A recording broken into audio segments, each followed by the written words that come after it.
પ્રકૃતિની ગોદમાં વસેલા અને ડુંગરાળ હરિયાળીથી છવાયેલા ડાંગ જિલ્લામાં વિશ્વ આદિવાસી દિવસની અત્યંત ભવ્ય અને ઉત્સાહભેર ઉજવણી કરવામાં આવી છે। ડાંગના ચીરાપાડા ગામે યોજાયેલા આ વિશેષ કાર્યક્રમમાં આદિવાસી સમાજના આગેવાનો, કાર્યકરો અને મોટી સંખ્યામાં ગ્રામજનો જોડાયા હતા। ડાંગ જિલ્લાના ચીરાપાડા ગામમાં વિશ્વ આદિવાસી દિવસની ભવ્ય ઉજવણી, પ્રકૃતિ પૂજા સાથે જળ, જંગલ અને જમીન બચાવવાનો સંદેશ। વિશ્વ આદિવાસી દિવસ નિમિત્તે ડાંગ જિલ્લાના ચીરાપાડા ગામે ભવ્ય કાર્યક્રમ યોજાયો હતો। આ પ્રસંગે આદિવાસી સમાજના આગેવાનો, કાર્યકરો અને ગ્રામજનો મોટી સંખ્યામાં ઉપસ્થિત રહ્યા હતા।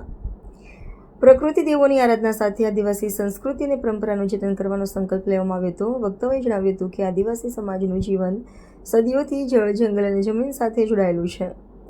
જંગલ બચશે તો ડાંગ બચશે, ડાંગ બચશે તો સંસ્કૃતિ બચશે। કાર્યક્રમમાં પૂર્વજોની પરંપરાગત ખાદ્ય સંસ્કૃતિને પણ ઉજાગર કરવામાં આવી હતી।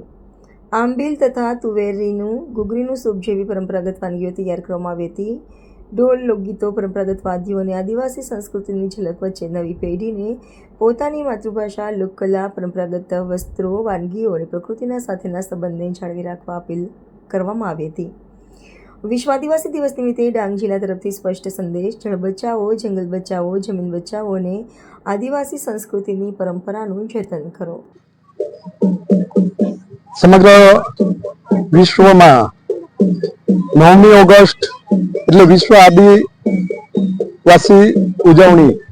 દિવસની ઉજવણી અને એ વિશ્વ આદિવાસી દિવસની ઉજવણીના ભાગરૂપે આજે અમારા ડાંગમાં ઘણી જગ્યાએ આ દિવસની ઉજવણી ચાલી રહી છે અને એના માટે આજે સામગામ એટલે બારીપાડા ખાતે સહ્યાદ્રી ચેરિટેબલ ટ્રસ્ટ મારફતે આ દિવસની ઉજવણીનો કાર્યક્રમ કરવામાં આવ્યો છે અને એ કાર્યક્રમમાં મને હાજરી આપવાની થઈ।